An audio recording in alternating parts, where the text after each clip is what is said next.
CRN, Chuck Wilder with my guest Kimberly Dvorak, TV correspondent, CW News 6 San Diego, One American News Network, and she is the senior foreign policy advisor for the Committee for Responsible Foreign Policy, and we are discussing the Democrats' H.R. 1. It's interesting that, they go in about, debating and getting a resolution on what constitutes, as you say in your report, xenophobia and hate. And here's the thing that I wanted to point out. You know how they gave 81 names of Republicans that they want to have a big inquiry on? Names, 81 names. Mm-hmm. But yet, when they came up with this xenophobia and hate investigation, they didn't want to mention a certain congresswoman's name. Yeah. There's your little hypocrisy again. Well, I mean, yeah, yeah, and also I think too, I mean, this is something that was directly, or at least the congresswoman, directed this at Israel. So, anything in this country that you say, bad about Israel, the Israeli people that live in this country, or Jewish Americans living in this country, they tend to come down pretty hard on that. Obviously, the what happened in World War II, the Holocaust was, something that was very, that a lot of the people, are very, it's still clear in their minds. It's taught in U.S. schools as well as abroad. So I think that anytime anybody kind of goes after that, it's a fairly easy jump for both political parties to kind of come up and defend Israel on these things. And it's something here in D.C. that a lot of people just don't necessarily want to talk about too much. And they're even a little skittish on, kind of disagreeing with Israeli policy. But what this congresswoman did, she didn't say anything about the policy. And if you stick to, criticizing foreign government and their policies, then you can make a stronger argument for your case. In this case, she really went after Israel. She's of Muslim background, that shouldn't have any bearing, but I think in this case it did. And she's, from Michigan, so there's, an awful lot of, second and third generation Muslims that live there. So we're seeing, we saw some pushback on that, but they had much stricter language in the bill at the beginning of the week. It's odd that it took them almost all week to kind of write an anti-hate bill that turned out to be 700 pages, basically. But they took out the congresswoman's name. 700 pages. All right. This is yeah. in Kimberly's latest report. If you want to check that out, by the way. Anyway, 700 pages, and here's all the stuff they attached onto it. Now, Kimberly and I talk about, we hate it, and I really hate it. When they start messing around with your defense, and they put that on like, let's give crutches to crippled children, and then we'll add a special thing about a defense bill attached onto it. Yeah. This thing, amendments, yeah. And talk about these, let's see, the new holiday, automatic voter registration, convicted felons. Yeah, I mean, they threw, for 700 pages, they threw a lot of extra amendments in there. One of them, being that, convicted felons can now vote. And it was written so generally that you're not certain that if you're still in prison, you can vote. If you're on death row, maybe you can vote. They didn't write it very clear, so we don't know what that means. And then, other issues where they want to make it a national federal holiday. Okay, so all the people who work for the federal government gets a free pay holiday. What about the rest of us who don't work for the government? That they want to throw that in there. And then, of course, they want to just have automatic registration where everybody is automatically granted the right to vote. And in this country, you are granted the right to vote. You just have to actually, sign your name and sign up and give an address so we know that you're at least residing in this country. So, I'll tell you something real quick. I'm for the new election day. I think that'd be great. Let's make it, a Tuesday or whatever, right? And everybody's off and everybody gets to go vote, and you can have a barbecue and you can raise whatever flag you might be celebrating that year. But let me tell you something, listener. They've got another one here, and remember who put this thing together, the Democrats? Let's talk about the other thing they tucked inside that forces all presidents, vice presidents, and candidates to do what, Kimberly? release their tax returns. It's another concerted effort to go after President Trump's tax returns. He's was the CEO of a multi-billion-dollar corporation, and I think like 30 stacks of 8 feet tall paperwork. The common American is not going to understand it. Presumably they want to go through this and try to say that, he did something wrong during the the lead up to the elections. But, I mean, it's such a, because he does real estate and depreciation, and you can really get in the weeds in a lot of this. Americans really aren't going to understand that. But what they're trying to do is, it's not necessarily to go after, Democrats per se. They want his tax returns. They're not going to get them. They can take this all the way to the Supreme Court, and the Supreme Court's not going to release them. The only way tax returns get released is if the individual releases them themselves.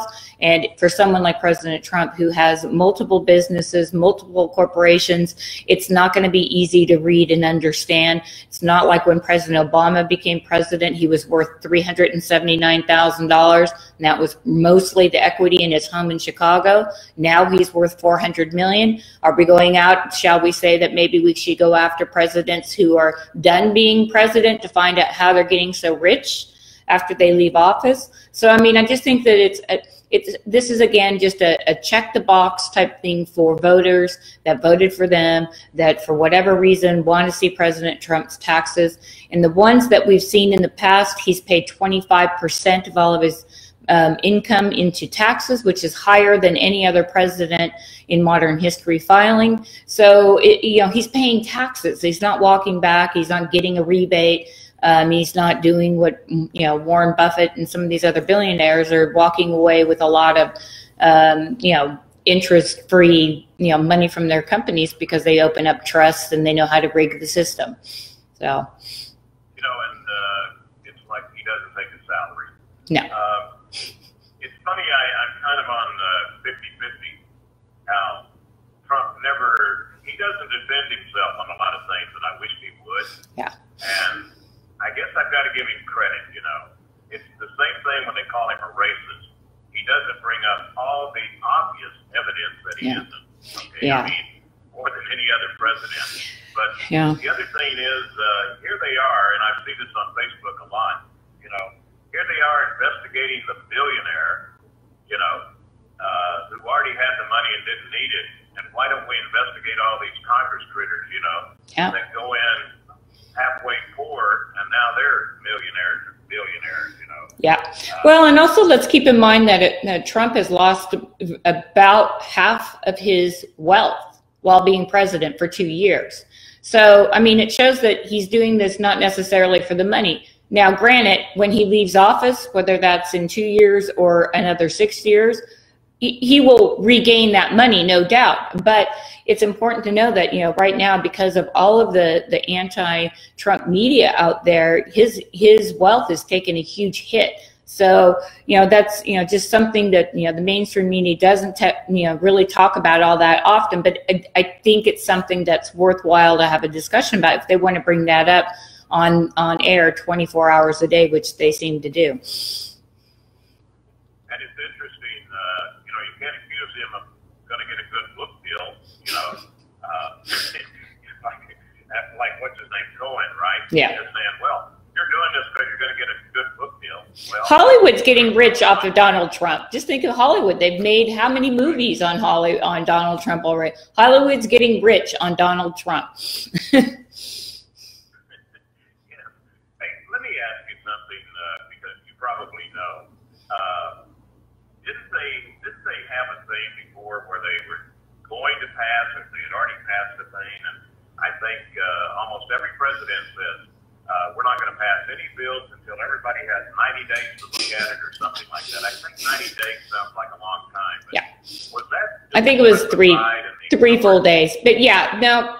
For the most part, that's gone by the wayside, and actually the Republicans let it go. I mean, you remember the last bill about President Trump being able to do the executive order for the wall. One of Senator Paul's complaints on that was the fact that he didn't, he didn't have time to read this, monster of a bill that was put in front of him. He's like, we're getting these things, we're asked to vote on them, and we can't even read them. So we're supposed to vote for something we don't know what's in there. So again, this is something that both political parties do.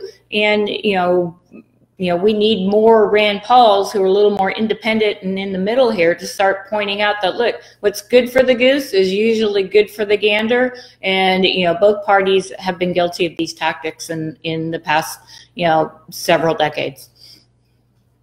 Yeah, we mentioned Rand Paul last week too, Yeah. And you were kind of squaring me away on that because the guy loves following the Constitution. Yep. But now someone said, they sent me an email because I guess they heard me mention that, right? And they said, listen, the guy is for the Constitution Convention, the new CONCON. Yeah. And that really surprised me because in my opinion, that's very, very dangerous, CONCON. Yeah. Talk about that. If you look to see where our country's headed, I think that it's really on a collision course of two paths. You have right now, you have a lot of the progressives on the left who really want to go towards, socialized country. And if you see what's going on in Venezuela, you see exactly what that is. It leads to darkness, literally, the lights went out. It leads to anarchy, riots, food shortages and things of that nature. And they kind of want to, kind of have like a perfect world, or be, just kind of like everything's easy and don't worry about it and everybody has a guaranteed job. That's one panel. And then the other panel on the other side, they're kind of waving a little bit right from most Republicans, saying, look, we just want to go out and we want to basically, have each state, have some sort of, constitutional convention, and we're going to vote, and we're going to make some of these changes, and it's going to be, so you have both parties kind of doing this type of situation, and the constitutional crisis that it seems like a lot of people are saying that we're headed towards might prompt something like that, but I don't foresee something like that or the socialism route for, another 10 or 20 years. It just depends. I think we really need to be worried about the financial issue and that impact of our $22 trillion that this country owes Uncle Sam and China and other countries who have our debt. That's interesting that you're not worried about socialism that much right now, because for some reason I'm really, I'm saying, hey, well, I'm at the age where I'm not going to see it when it all comes crashing down. Yeah. But did you happen to hear, they have that SXSW? Yeah, down in Austin. Yeah. Yeah. And did you hear what Alexandria Cortez said about people should be excited by the prospect of robots taking their jobs because it will afford them more time to pursue their creative passions? Yeah. Who do you think is her writer? Is it that little tiny brain or what? Well, the ironic thing, I guess I'll say, about OAC is that, she's really good on social media, and President Trump was very good and remains to be pretty active on social media and gets the spotlight. She's doing the exact same thing. Of course, she's a progressive Democrat and she would like to have Medicare for all. She'd like guaranteed jobs. I don't know how, Animal Farm we can go in this country. First, we can't afford something like that. But once people start realizing that, Medicare for all doesn't mean you're going to get medicine for all. It means you might be able to go see the doctor, but then you're waiting months on a time, on end to get, some pretty critical, treatments that you need, because there's a long waiting list, and people who aren't working tend to go to the doctor a lot more because they have more free time on their hands. So, she's really good at this social media. She's using it to her advantage, but once you start talking to voters, and let's not talk about, 18 to 24-year-olds, they're not the key voting group in this country. They mostly don't even go out and vote. So when you talk to anybody older than that who's paid, Miss FICA, federal income tax, knows that something like that's not going to work. So, we may start seeing a shift, but right now they're going so off to the left that they're doing just about everything to re-elect Donald Trump. He doesn't have to do anything. He can just watch this unfold in front of him. Because if you ask Americans, you know, that who are actually go out and vote lawfully, this is not the America that they're looking for. Well, see, that's refreshing. I'm glad I'm talking to you right now, because if 18 to 24-year-olds are not going to, you know, go out and vote, that's the good news, because they've been dumbed down in the colleges. Yeah. They're getting that way in high schools even right now. Yeah. And it's no wonder they're having the hashtag leave the Democratic Party, because, I mean, it's like, yeah, they sound like they're trying to create suicide for themselves. Well, I mean, yeah, but you look at the thing with Bernie Sanders, and, you know, he really excited the youth. I don't know if it's because he was the fun uncle or the fun grandpa figure for them. But when Hillary Clinton and the campaign kind of just overtook and said, look, you're not going to be the nominee, Hillary's going to be the nominee, a lot of these young people who actually got energized to vote just completely walked away from it. And they're like, well, my vote doesn't count. In California, they voted to get rid of daylight savings. Well, they celebrated, they had daylight savings over the weekend, and more young people are like, okay, so it doesn't matter what I do, so why should I even vote? So that disenchantment is, yeah. All right, gotta take that break, Kimberly. Yeah. And I have my elevator speech ready. I have my elevator speech ready for that. So, yeah. We had this plane crash, okay, Sunday.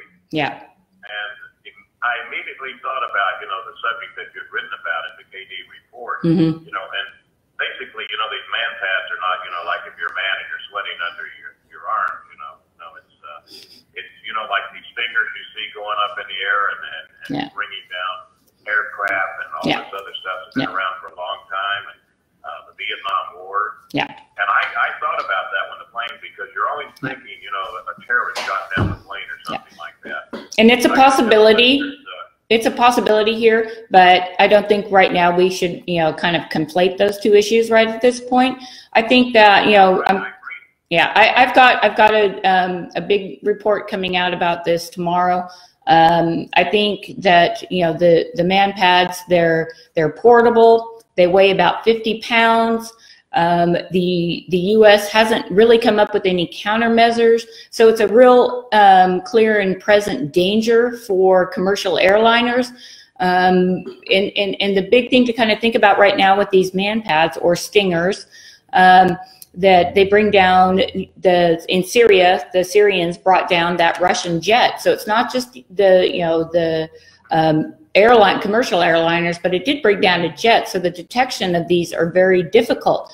Fast forward here to what's going on in Venezuela. Yeah, and the research I did is like the Gaddafi regime. Yeah. Tumbled. They had 20,000 of those mm-hmm. that are unaccounted for. Yeah. When the Soviet Union collapsed in 1991, 4,000 MANPADS went missing. Yeah. So I mean, it's a very serious subject. It's a big problem, because right now we have about 500,000 to 1 million MANPADS on this planet. We don't know exactly where all of those are. The U.S. has engaged in some buyback programs like they did in Libya, but of the 20 to 25 that went missing, they only got 5 back. Now these, you know, they say now that they've like put some of this detection equipment on commercial airliners, but the training and for them to actually go through and do something like this will cost airlines $5 to $10 billion with a B per year to maintain. So they try to throw little flares off the planes, and that's not going to stop the stinger from hitting that plane. And just think, really work too well, right? Whenever you're taking off, it's like you need more space or something. Yeah, right? and the critical thing here, I think, just we've got the non-secure border on the south, and Hezbollah, who's down in Mexico operating. They could easily bring a stinger across or under the border or through the border. They can get it here. They can stand on the side of the freeway in their minivan. They could open the back doors. They could shoot a stinger and bring down an aircraft with relative ease. And that should frighten flyers in this country, because unfortunately experts I've talked to have said, look, it's not if, it's when. So we need to be very cognizant of something like that, and it's just that easy. All right. Hey, thank you very much, Kimberly. Enjoyed our report today. Even though we have depressing news, it still gets out there. All right. Kimberly Dvorak, correspondent, CW6 News San Diego, One American News Network, senior foreign policy advisor for the Committee for Responsible Foreign Policy, and the website, thekdreport.com. Also, Facebook, YouTube, you can't miss her.